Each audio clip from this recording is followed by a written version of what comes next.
Hola, bienvenidos a todos ustedes, bienvenidos, hola, Salud Tucumán, a toda la región de Tucumán, Salta, Catamarca, Santiago del Estero. Volvemos en un nuevo programa en estos 30 minutos donde vamos a hablar de medicina. Hola, Salud Tucumán, la forma fácil de entender la medicina. Comenzamos.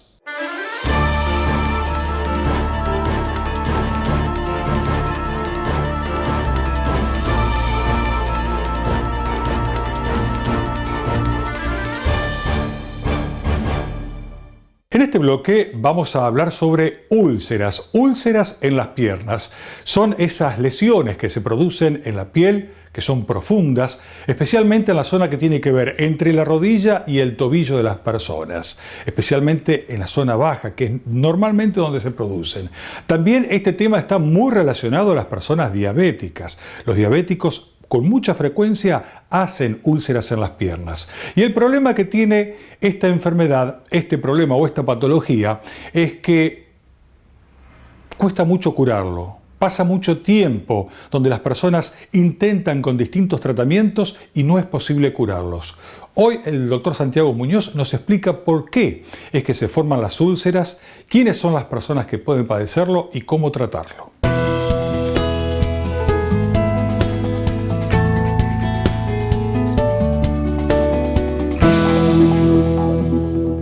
¿Y por qué hablamos de úlceras de miembros inferiores? Porque vamos a englobar todas las vasculares, tanto las arteriales como las venosas. Comenzaremos diciendo que es una enfermedad que al paciente le da un grado de incapacidad.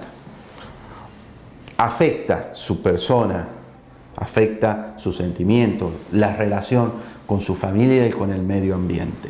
Es un paciente que se siente incómodo, una persona a la cual hay que darle una solución. ¿Y por qué encaramos a este paciente diciendo que tiene factores físicos y factores psicológicos? Porque el tratamiento de la úlcera tiene que ser hecha por un equipo multidisciplinario. Nosotros a la úlcera tenemos que tratarla en forma multidisciplinaria. ¿Y qué significa ese término tan utilizado en la comunidad médica y en la cual vas a escucharlo continuamente en todas las conferencias y entrevistas? Significa que nosotros los médicos fuimos haciendo diferentes especializaciones, nos fuimos enfocando en una cosa específica y vamos a juntarnos con otros colegas para darle una solución entre varios a esa persona, abarcando todas sus necesidades y requerimientos que necesite. Comenzaremos diciendo que cuando un paciente nos llega al consultorio para tratarse de una úlcera, tendremos que hacer una buena historia clínica. Luego de esa historia clínica, comenzar a ver qué otras necesidades tiene ese paciente. Si ese paciente tiene una falla o trastornos cardiológicos, respetar a su médico de cabecera cardiológico, pero tener una comunicación con él para poder trabajar en forma conjunta en el tratamiento de este paciente. Y así sucesivamente con otras enfermedades, un paciente diabético, trabajar con los endocrinólogos. Un paciente con sobrepeso, muy difícil de tratarlo, trabajar con los nutricionistas, evaluarlo, ver cuáles son sus necesidades. Comenzar a enfocarlo al paciente desde varios puntos de vista, sobre todo que ese paciente esté contenido. Y nosotros, para poder contener a ese paciente, tenemos que tener en cuenta algo. Ese paciente tenemos que darle un tratamiento y una solución en lo que principalmente afecta a esa persona, que es el dolor. Es un paciente que nos dice: doctor, no aguanto el dolor de mis úlceras. De los 7 días me duele los 7 o 5 en el mejor de los casos. De noche no duermo, pierdo líquido. Bueno, ese paciente necesita tener una consulta con un especialista del dolor. La medicina ha ido evolucionando, la medicina ha ido cambiando. Vamos tratándolo de ver al paciente como una persona, un paciente que tiene necesidades, y no van a ser satisfechas solamente por una especialidad. A ese paciente hay que calmarle el dolor. Nosotros, como flebólogos, trataremos la primera parte del dolor y un tratamiento general. y a partir de ahí, dentro de nuestro equipo, si el paciente lo requiere, será derivado y tratado en forma conjunta, como hay que tratar a las úlceras venosas.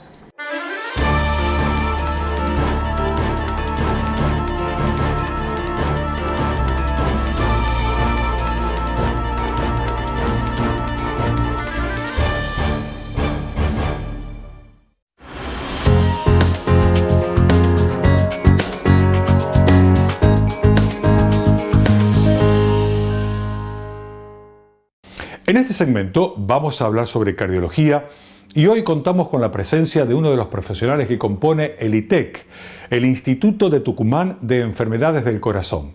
Concretamente es el doctor Alejandro Martínez, es uno de los profesionales cardiólogos que trabaja dentro del ITEC y con una fuerte formación profesional. Vamos a hablar sobre un tema que es importantísimo, el infarto. ¿Es posible hoy prevenir el infarto?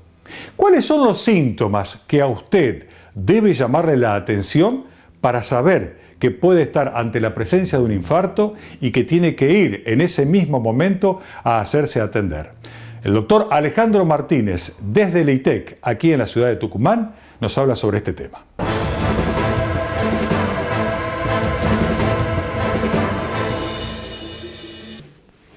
El cuerpo humano está irrigado por un sistema circulatorio que está constituido desde su inicio por un aparato que se llama corazón, que es una bomba que se contrae, que expulsa sangre, recibe sangre, expulsa sangre hacia todo y cada uno de los órganos que forman parte de nuestro cuerpo y recibe sangre que viene de cada uno de esos órganos o cuerpos. Bien. Esta bomba está formada por 4 cavidades, 2 aurículas y 2 ventrículos con sus nombres técnicos.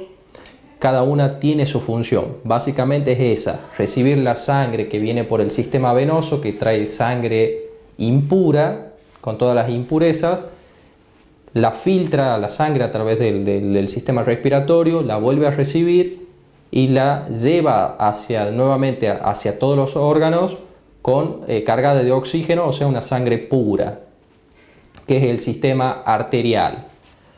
Me voy a detener básicamente en el sistema arterial. Nacen del origen desde el ventrículo izquierdo, nace lo que se llama la arteria aorta, la cual tiene en sus orígenes 2 ramas que van hacia el lado izquierdo del corazón y hacia el lado derecho del corazón por su superficie, que se llaman arterias coronarias. Bien, ¿cuál es la importancia de estas arterias coronarias? Que son las primeras arterias que van al cuerpo, van a asegurar la irrigación y esto a su vez le da el funcionamiento al corazón a través de este sistema coronario. 2 ramas hacia el lado izquierdo y una hacia el lado derecho, cada una con un nombre propio. Esos irrigan por la superficie del corazón, irrigan la pared. La pared del corazón es un músculo hueco y esto le permite moverse tanto en su función de aspirar la sangre que viene de afuera y contraerse, expulsar la sangre hacia el cuerpo. El infarto agudo de miocardio sigue constituyendo en la actualidad la principal causa de muerte por enfermedad cardiovascular y de las enfermedades en general. ¿A qué nos referimos cuando hablamos de infarto agudo de miocardio? Como dice la palabra agudo, es un evento de aparición brusca en una persona que está sana o aparentemente sana. Se produce la obstrucción total de una o más de estas ramas que se llaman del árbol arterial, que se llaman arterias coronarias. Su obstrucción que impide en forma brusca el pasaje de sangre hacia el músculo del corazón, por el cual le va a impedir su funcionamiento adecuado. Este infarto se debe a una obstrucción por una complicación de una placa de colesterol que se fue formando en el tiempo dentro de la arteria coronaria y que por algún motivo se ha roto esa placa, se ha sangrado, se ha formado un trombo que ha obstruido el paso de la sangre.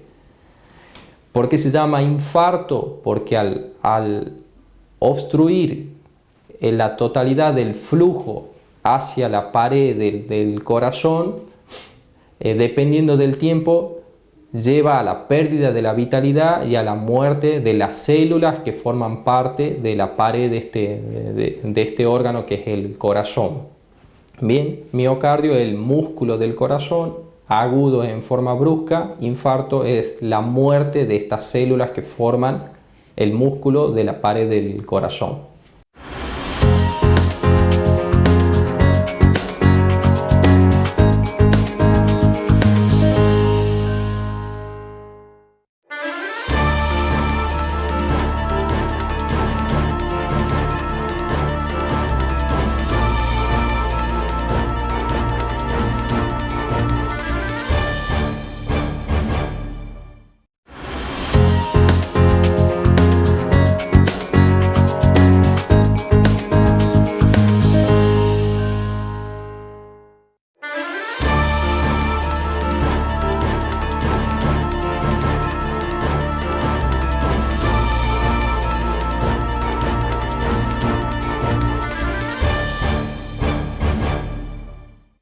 En este bloque vamos a hablar sobre oftalmología y como siempre lo hacemos bajo el asesoramiento del doctor Ignacio Linczynski, oftalmólogo de la ciudad de Tucumán. En el día de hoy vamos a hablar de lo que es microscopía especular. Es otra de las tecnologías que hoy existen en oftalmología y que ayudan a los médicos oftalmólogos a diagnosticar enfermedades, a tener datos previos a realizar una cirugía. En este caso, este equipo sirve para lo que son cirugías de cataratas. El doctor Ignacio Linczynski hoy se refiere a este tema.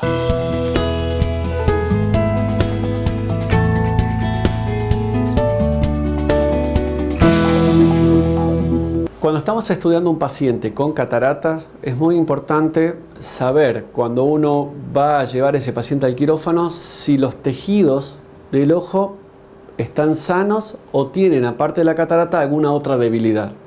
Para eso, generalmente lo que vamos a hacer es solicitar un estudio como el de microscopía especular.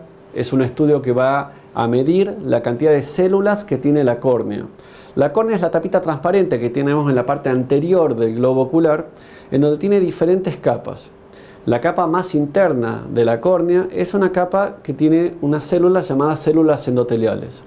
Estas células son las células que son las encargadas de mantener la transparencia de la córnea. Esas células no se reproducen en el tiempo, no van a aumentar en la cantidad de células, sino que uno nace con un número de células que va a ir deteriorándose en el tiempo. Hay algunas patologías que son a veces difíciles de detectar, por lo que el paciente puede tener un menor número de células de la que debería tener. Eso puede complicar que luego de la cirugía de catarata, la tapita transparente, que es justamente la córnea, el primer lente que tiene el ojo en la parte anterior, pierda transparencia y eso limite el éxito de la cirugía. Hoy por hoy hay equipos que podemos medir esta cantidad de células que tiene el paciente antes de la cirugía, por lo tanto con eso le podemos dar un pronóstico de cómo va a ser un postoperatorio de ese ojo, si vamos a tener algún problema con la córnea, con la transparencia o si tenemos que ir programando algunas otras cirugías más con ese paciente. La tecnología que hoy cuenta la medicina es una tecnología que ha llevado cada vez a intentar tener una exactitud cada vez mayor en el resultado visual de nuestros pacientes cuando operamos de cataratas.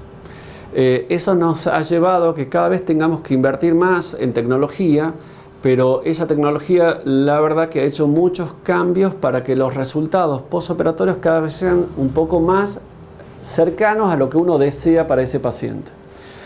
Cuando uno va a colocar una lente intraocular dentro del ojo en una cirugía de cataratas, esa lente intraocular que uno va a colocar tiene que tener una cierta medida para que el ojo quede enfocado en la distancia que uno previamente ya habló con el paciente.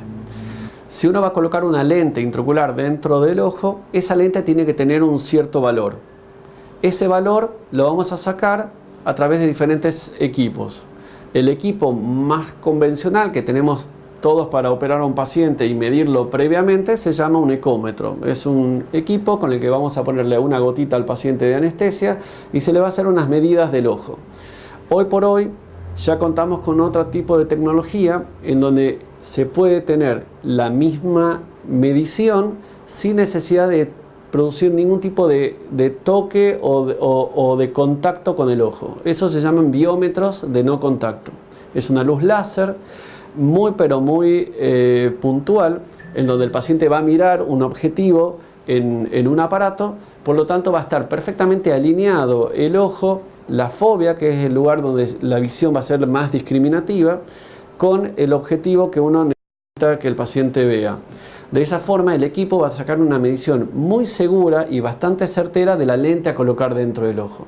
Luego de obtener la medición exacta con estos equipos de no contacto de la lente a colocar dentro del ojo, ya después lo otro será el momento de la realización de la cirugía. Por supuesto que cada cirugía y cada ojo tiene otros desafíos, ¿sí? Hay ojos que van a ser de por sí más difíciles de operar. Los resultados pueden estar también pueden diferir según la patología previa que tenga ese ojo. Si ese ojo tiene alguna patología de glaucoma, alguna patología en la retina, alguna patología en la mácula, alguna patología de diabetes, de una trombosis previa, puede hacer que el resultado final de la cirugía visual no sea todo lo que, no alcance todo lo que el paciente pueda desear, pero porque tiene una patología previa.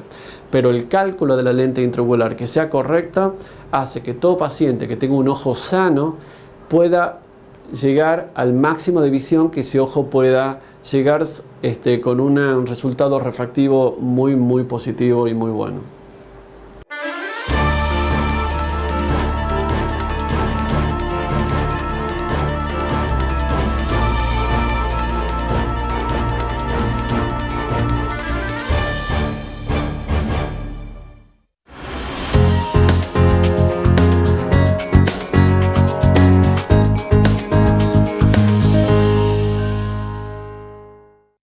En este bloque vamos a hablar sobre traumatología y hoy estamos en compañía de un excelentísimo profesional. Él se llama Dr. Claudio Brahim.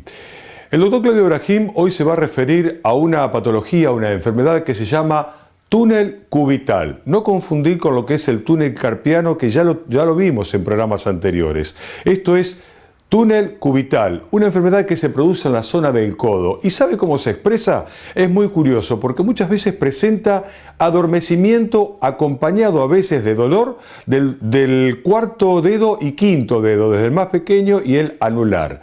Allí es donde se suele expresar esta patología.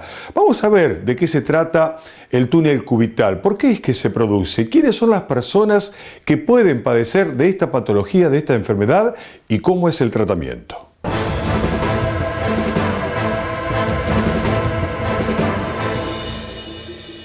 Anteriormente estuvimos hablando de túnel carpiano. Una patología muy frecuente y muy asociada es el túnel cubital. Es la compresión del nervio cubital a nivel del codo. El nervio cubital pasa en el codo por un canal que se llama canal epitrócleo-olecraniano, que es inextensible, y cualquier patología, al igual que el túnel carpiano, que produzca inflamación en nivel de este canal, va a comprimir el nervio. También, igual que el túnel carpiano, aumenta la presión dentro del canal cuando uno mantiene la flexión de codo durante mucho tiempo. ¿Cómo se manifiesta? Nosotros dijimos que en el túnel carpiano el amortiguamiento lo refieren generalmente en estos tres dedos y la mitad del cuarto. Bueno, el nervio cubital, que es el otro nervio de la mano, va a amortiguar el quinto dedo y la otra mitad del cuarto. También el paciente refiere amortiguamiento, que lo despierta de noche muchas veces para cambiar la posición y necesitan estirar el codo. Eso se debe a que durante la noche han estado mucho tiempo en flexión de codo y también, igual que en el túnel carpiano, si uno lo deja evolucionar va a producir una atrofia en la mano, una pérdida de sensibilidad, empiezan a tener dolores que pueden estar irradiados hasta el cuello o dolores de hombro y La patología esta nosotros la vemos mucho también como patología laboral. Pacientes que trabajan con la computadora, con el codo en flexión de 90 grados, mucho tiempo, observan que empiezan a perder sensibilidad o empiezan a tener amortiguamientos y dolor, y lo que se recomienda en el tratamiento es llevar todo el teclado hacia adelante, mantener una semi-extensión de codo, y en la noche utilizar férulas, como dijimos en el túnel carpiano que eran férulas de muñeca, en este caso necesitamos férulas de codo. También tiene un tratamiento médico muy efectivo, que es la férula de codo durante la noche, un corticoide, fisioterapia, y si no responde a este tratamiento, también necesita una liberación quirúrgica.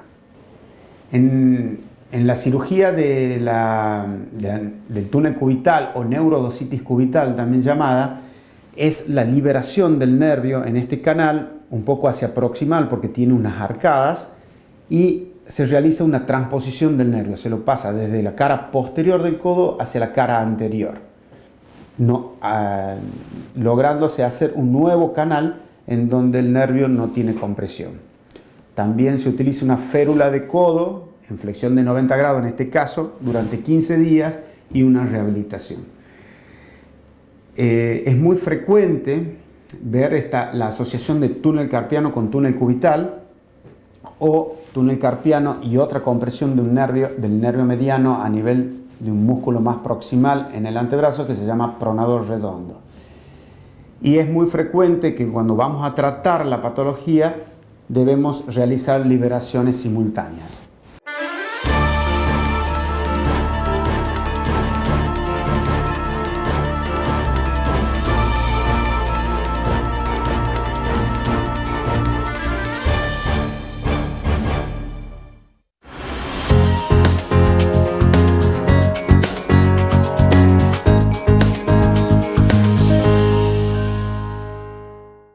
En este bloque vamos a hablar sobre urología y hoy vamos a estar acompañados, como siempre lo hacemos en esta especialidad, junto al doctor Ricardo Rasguido, un profesional exitoso, muy reconocido en la provincia de Tucumán, inclusive es reconocido a nivel nacional como uno de los más prestigiosos profesionales existentes en el mundo y en la especialidad de la urología.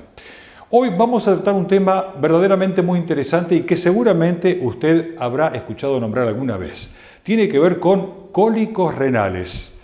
Si hay dolores que uno no le desea a otra persona, tiene que ver con esto, con los cólicos renales. No hay dolor más indeseable, no hay dolor más molesto que el cólico renal.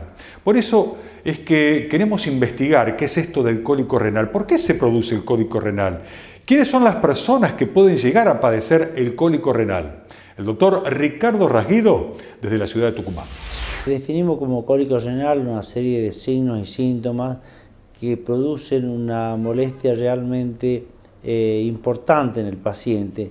Y dentro de esos componentes del cólico renal está el dolor. Es un dolor intenso en la región lumbar que se irradia a la región genital, donde el paciente, por el mismo dolor, le genera un shock de tal manera que comienza con sudoración, con náuseas, con deseos de defecar, y ese dolor puede durar desde segundos hasta varios días. Y ese dolor está producido por lo general por un cuadro, por una litiasis o los famosos cálculos renales. Los cálculos renales son un acúmulo de cristales que a través del tiempo se fueron formando a nivel del riñón. El riñón en su interior no tiene receptores de dolor, es decir, que se van formando cálculos dentro del riñón y el paciente ni se entera. Y esa formación de ese cálculo está dado por la saturación de una solución que es la orina, porque la orina es agua y en equilibrio está una serie de cristales, como que tengamos una taza de té que hemos agregado 2 cucharaditas de azúcar y tenemos los cristales en suspensión. Pero si a esa taza de té le agregamos 2 cucharaditas más, por más que mezclemos, esos al estar saturado va a precipitar. Y acá pasa lo mismo, cuando se satura esa solución, esos cristales se van a adherir en forma eléctrica y va a ir produciendo calculito que a medida que pasa el tiempo va a producirse mayor depósito de secretales y va a formar el cálculo. Nos imaginemos que el riñón forma la orina y esa orina es transportada desde el riñón hacia la vejiga, que es donde es el reservorio. Ese conducto que lleva la orina se llama uréter y la luz de ese uréter es más o menos 6 milímetros. Es decir, que cálculos o piedritas que estén en el riñón de menos de 5 o 4 milímetros pueden pasar tranquilamente desde el riñón hacia la vejiga y por ahí el paciente ni se entera. El problema se presenta cuando ese cálculo que se formó en el riñón mide más de 6 milímetros. Y ahí ocurre que cuando se larga a través de ese conducto, tapa el pasaje de la orina y ahí donde al no poder pasar la orina, el riñón sigue filtrando orina, entonces se distiende y al distender la cápsula del riñón, eso sí es lo que produce dolor y mucho dolor. Se considera que es uno de los dolores más intensos que tenemos en nuestro organismo y es lo que se llama el cólico renal. De acuerdo al tamaño de ese cálculo, si es un cálculo que mide 6-7 milímetros, por la presión misma de la orina puede avanzar y caer en la vejiga y se elimina solo el cálculo. Y hay pacientes que aguantan 2 o 3 días hasta que ese cálculo va a ser expulsado. Pero hay sectores de ese conducto uréter que es de menor calibre y que es el lugar donde con mayor frecuencia van a quedar estancadas esas piedras. Entonces, al estar estancada esa piedra, el riñón se dilata y llega un momento que, al haber tanta presión, ese riñón deja de funcionar. La función de formar orina sigue produciéndose del otro riñón, pero ese riñón está parado prácticamente. Y ese tiempo que tenemos para ir a sacar o hacer que esa piedra vaya a eliminarse, todo depende del grado de dolor, porque a medida que pasan los días, cada vez el paciente va a sentir menos dolor porque el riñón como que se va acostumbrando a esa situación de dilatación.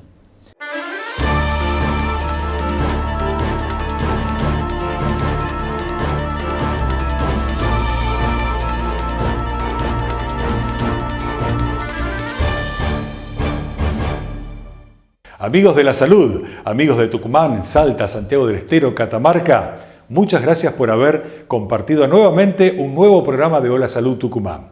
Será hasta la semana próxima en un nuevo encuentro, domingos a las 13 horas por este canal. Muchas gracias.